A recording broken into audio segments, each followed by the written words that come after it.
Ah, la musique. Elle nous fait vibrer, elle nous fait voyager, elle nous fait rêver. À l'arrière de la scène se cachent de nombreux artistes talentueux. Alors comment peuvent-ils se démarquer ? Nous avons suivi 3 artistes dans leur quotidien, qui ont une façon bien particulière de se démarquer. Ils ont chacun une vision singulière sur le sujet. Nous allons parler de l'impact que peut avoir le style visuel dans l'industrie de la musique.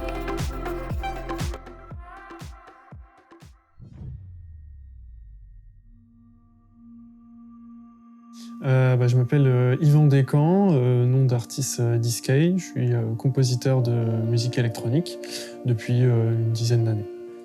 Alors, je m'appelle Nicolas Pérez, je vais avoir bientôt 30 ans. Je fais de la musique maintenant depuis l'âge de 15 ans. J'ai commencé par la guitare. J'en suis ensuite venu à la musique électronique, très électro, de par Justice, Body Beat Roots, les Daft, etc. Je suis Alexandre Liane, 22 ans, perpignanais de base, mais du coup maintenant toulousain. Et je suis donc un producteur de musique connu sous le nom de Lonely in the Rain. Alors, mon style de musique, donc, c'est de la musique électronique, et je dirais qu'il se situe un petit peu dans l'univers assez large de la chill wave.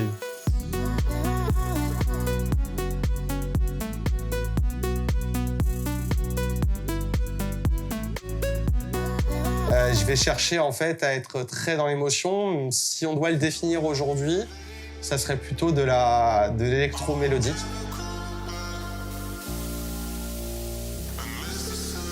Du coup, je produis de l'électro-chill, électro-pop.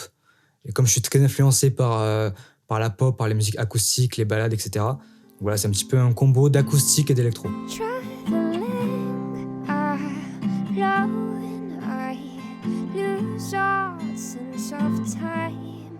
Je pense que le style visuel joue énormément quand même dans l'image de l'artiste. Enfin, l'image de l'artiste, en tout cas, joue sur sa notoriété, on va dire, et sur le fait qu'il va être plus facilement identifiable par la suite et plus facilement reconnaissable.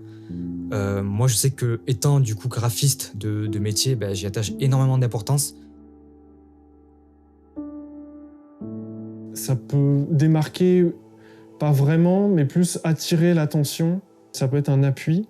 Mais de là à être si décisif que ça, je pense pas, ou ça m'étonnerait. Ça dépend vraiment de la consommation de chacun, et aujourd'hui je sais pas vraiment, surtout dans les gens qui me suivent, qui ont un intérêt sur cette partie visuelle. Pour moi, c'est capital en fait d'avoir quelque chose d'extrêmement abouti, parce que sinon on se retrouve dans un espèce de pot commun énorme au niveau musical. Et aujourd'hui, un artiste, il doit savoir faire du marketing, du visuel, de la musique, du live show. Il doit arriver à être community manager par la même occasion, donc c'est quelque chose d'extrêmement complet.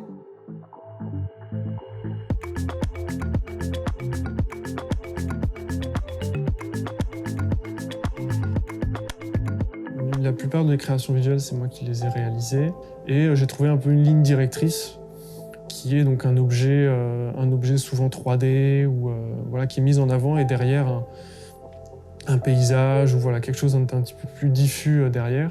Ce que j'aimerais, c'est que, au-delà du simple fait que les gens se disent « Ah tiens, j'ai l'impression d'entendre du même », visuellement, ils peuvent le reconnaître aussi. Je préfère réaliser mes visuels parce que au moins je sais que le projet, en fait, ce projet me correspond à 100%. Je sais qu'au début, quand j'ai commencé à installer les pochettes avec le personnage et les couleurs, souvent on me disait « Ah, mais j'adore ton morceau avec le personnage jaune ». Alors qu'en fait, c'était Brief, par exemple, et des fois, les gens reconnaissaient plus facilement la pochette que le morceau en question.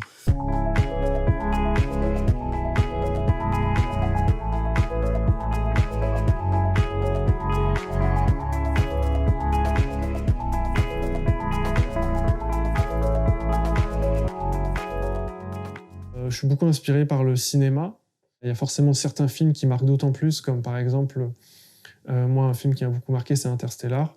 Et voilà, forcément, on revient aussi au côté stellaire, où moi, dans ce genre de film, ça me fait rêver, et ça me donne envie énormément de composer de la musique à travers ce que je ressens.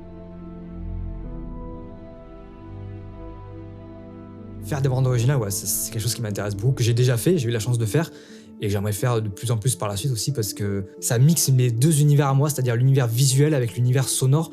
Et je pense que l'un ne va pas sans l'autre. Alors j'ai réalisé en fait une bande son pour un film qui s'appelle Viscera, un film américain. J'ai déjà eu l'occasion d'expérimenter un peu ce travail-là pour des mini-films en fait, pour des petits films, et j'ai pris un plaisir monstrueux. Et c'est vrai que rien que la musique, avec les mêmes images, ça change l'ambiance et l'atmosphère de la scène, mais à 100%, quoi. C'est deux scènes différentes, alors pourtant visuellement c'est la même chose. Je m'inspire beaucoup et je suis un grand fan de l'art, ce que j'appelle l'art rétro-futuriste. Donc c'est un peu l'art associé à la synthwave, principalement de l'art numérique, et vraiment avec des mélanges d'éléments très, très cubiques, très, on va dire, qui sont loin d'être organiques.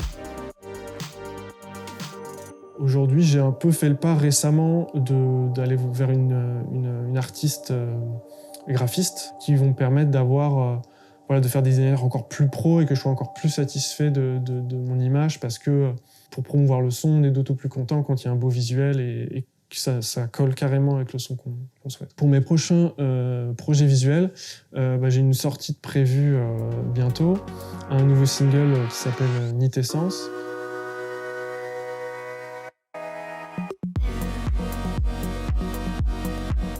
Et donc j'ai travaillé avec une graphiste qui a développé un visuel qui me plaît beaucoup. Mon visuel préféré, je pense que c'est le tout premier visuel.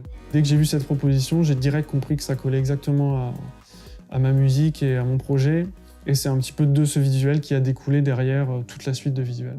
Alors, le petit bonhomme qu'il y a sur mes visuels, en fait, de base, me représente.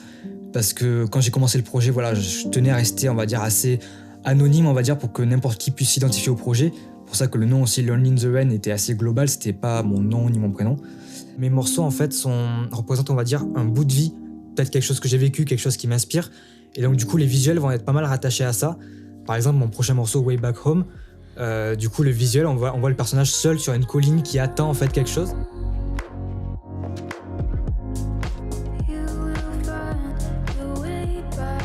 Et j'essaie vraiment de représenter ce que moi, je me représente visuellement quand j'écoute le morceau. C'est-à-dire que je me revois à un endroit de ma vie, à tel lieu, tel décor. Premier projet qui a été mis en place depuis peu, c'est vraiment du coup de passer mon personnage en 3D, de le passer du coup dans des décors réels, donc dans la nature, le faire sortir un petit peu de son cadre où il était jusqu'à présent un peu en mode studio avec des néons, etc.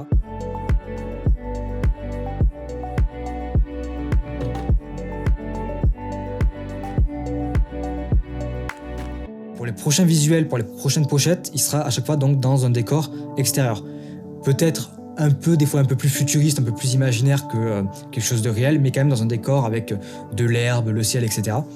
Et après, là, j'ai en préparation de réaliser un clip, du coup un clip totalement en 3D, voilà, où le personnage sort du coup de son décor studio et serait donc dans la nature, on va dire. Ça potentiellement pour mon titre de juin-juillet, je pense.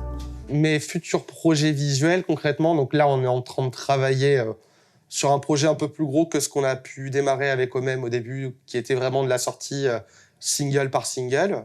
Là, on voudrait arriver sur un EP ou un double EP, voire peut-être un album.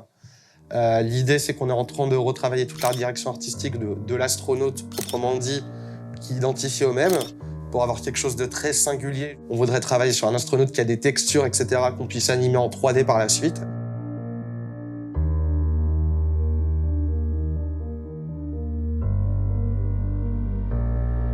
Développer des univers où cet astronaute-là puisse se balader, pouvoir créer une petite histoire qui serait partagée en plein de petits clips.